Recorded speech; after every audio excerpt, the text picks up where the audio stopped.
Telugu Desam party రాష్ట్రంలో అధికారంలో వచ్చిన దగ్గర నుంచి అన్ని జిల్లాల్లో కూడా వైఎస్ఆర్సీపీ కార్యకర్తలకు నాయకులు కూడా వేధింపులు ఎక్కువైపోయాయి. అదేవిధంగా అనేక చోట్ల దాడులు శిలాఫలకాలు కూడా పగలగొడుతున్నారు. ఈ నేపథ్యంలో వైఎస్ఆర్సీపీ నాయకులు ఇంతకుముందే చెప్పినట్టు లీగల్గా అప్రోచ్ అవుతామని చెప్పారు. అదేవిధంగా జిల్లా ఎస్పీలకు ఫిర్యాదులు కూడా చేస్తున్నారు. రాజమండ్రిలో అయితే మాజీ ఎంపీ మార్గాన్ భరత్ ఆధ్వర్యంలో జిల్లా ఎస్పీ కార్యాలయానికి వచ్చి ఫిర్యాదు చేశారు. చెప్పండి, ఇప్పటికే ఇక్కడ ఒక శిలాఫలకాన్ని పాల్గొంటారు, దాడులు జరిగినాయి, కార్యాలయాల ధ్వంసం జరిగింది, మిగతా అన్ని జిల్లాల్లో కూడా వ్యక్తిగతంగా కూడా దాడులు జరుగుతున్నాయి. ఎలా చూడొచ్చు ఈ సంస్కృతిని?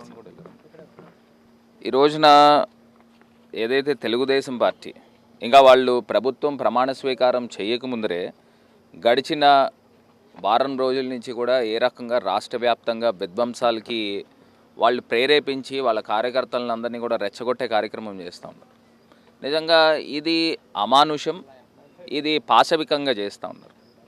ఒకటి, బ్రాడ్ డే లైట్లో రాజమహేంద్రవరము మోరంపూడి సెంటర్లో ఒక కూడల్లో ఒక శిలాఫలకాన్ని పబ్లిక్ ప్రాపర్టీని ఈ రకంగా డిస్మాండిల్ చేస్తూ, మరి అదేవిధంగా ఎమ్మెల్యే వారి అనుచరులు వారు ప్రేరేపించే కార్యక్రమమే కనబడింది.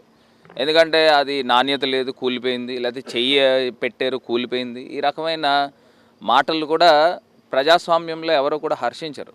మరి ఈ రకంగా వాళ్ళకి అనుచరులు సుత్తులు, గొడ్డళ్ళు ఇవన్నీ కూడా తీసుకుని వచ్చి, గుణపాలు ఇవన్నీ కూడా తీసుకుని వచ్చి వాళ్ళ చేత చేయడం అనేది కూడా నిజంగా ప్రజలు ఎవరు కూడా యాక్సెప్ట్ చేయరు. అదొకటే కాకుండా ఈ పిల్లోడు సాయి అని కుర్రోడు అక్కడ మూలగొయ్య సీతంపేట ప్రాంతంలో అతను వర్క్ చేసుకునే పిల్లోడిని తీసుకుని వచ్చి ఇంత పెద్ద బండరాయి తీసుకొచ్చి నెత్తికేసి కొట్టారని అంటే నిజంగా ఎంత పాశవికంగా చేస్తూ ఉన్నారు. అంటే ఈ పిల్లోడు చేసిన కార్యక్రమం కూడా ఏం లేదు.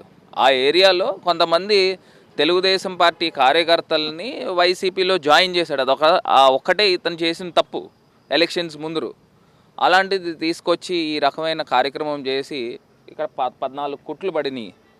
ఇంకా పోలీస్ డిపార్ట్మెంట్ కూడా సెక్షన్స్ కూడా చాలా చిన్న చిన్న సెక్షన్స్ పెట్టారని మా నోటీస్కి వచ్చింది. ఖచ్చితంగా ఇది అటెంప్ట్ మర్డర్ కింద 307 కేసు కట్టాల్సిన అవసరం. ఇది కూడా ఖచ్చితంగా ఒక ప్రైవేట్ కంప్లైంట్ కూడా కోర్టు ద్వారా కూడా వెళ్తాము. ఒకవేళ నిజంగా న్యాయం జరగని పక్షంలో ఖచ్చితంగా మాకు పూర్తి నమ్మకము పోలీస్ శాఖ పైన ఉంది. ఎందుకంటే ఈ రకమైన ఈ తరహా దాడులు అనేది ఆగాలి. ఏదైనా యాక్షన్ తీసుకుంటే లీగల్గా తీసుకోండి, ఏదైనా చట్టపరంగా తీసుకోండి. అంతే తప్పితే తీసుకుని వచ్చి చట్టాన్ని మా చేతిలో తీసుకుని మేము దాడులు చేస్తామని అంటే ప్రజలు ఎవరు హర్షించరు. మా కార్యకర్తలు కూడా అందరం కూడా కలసికట్టుగా దీనిపైన పోరాటం చేస్తాం. ఇదైతే మేము పూర్తి స్థాయిగా సీసీ ఫుటేజెస్తో పాటు వీడియోస్తో పాటు పెన్ డ్రైవ్ రూపేణ ఇవ్వడం జరిగింది. సో ఖచ్చితంగా మాకు పూర్తి నమ్మకం ఉంది పోలీస్ శాఖ కూడా దీనిపైన యాక్షన్ తీసుకుంటారు. దీంట్లో కారకులు, దీంట్లో ఎవరైతే పాల్పడిన వ్యక్తులు ఎవరైతే ఉన్నారో వీళ్ళపైన కేసెస్ కట్టాలి, అరెస్టులు చేయాలి. ఇందులో చాలామంది 6, 7 కేసెస్ ఉన్నవాళ్ళు కూడా ఉన్నారు చాలామంది. వీళ్ళపైన రౌడీ షీట్స్ కూడా తీయించాలి. ఎందుకంటే రాజమండ్రి ప్రాంతంలో, తూర్పుగోదావరి జిల్లాలో ఈ రకమైన తరహా ఎప్పుడు కూడా లేదు, ఈ కల్చర్ ఎప్పుడు లేదు.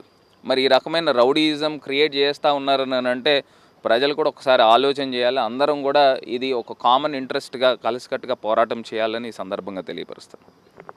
రాజమండ్రి నగరంలో ఇటువంటి రౌడీజం ఈ సంస్కృతిని ప్రోత్సహించే ఎట్టి పరిస్థితులు లేదని మాజీ ఎంపీ మార్గాన్ భరత్ చెప్తున్నారు. ఖచ్చితంగా ప్రజాస్వామ్యంపై తమకు నమ్మకం ఉందని, అటు అధికారులు కానీ ప్రభుత్వం కానీ ఇటువంటి అంశాలన్నీ ఇంకొకసారి పరిశీలించాల్సిన అవసరం ఎంతైనా ఉందని, లేదంటే తామే ప్రత్యక్ష కార్యాచరణ దిగాల్సిన అవసరం ఉంటుందని చెప్తున్నారు. రాజమండ్రి నుంచి విడిజట్ మల్తకల్ హరీష్ ఫర్ సాక్షి న్యూస్.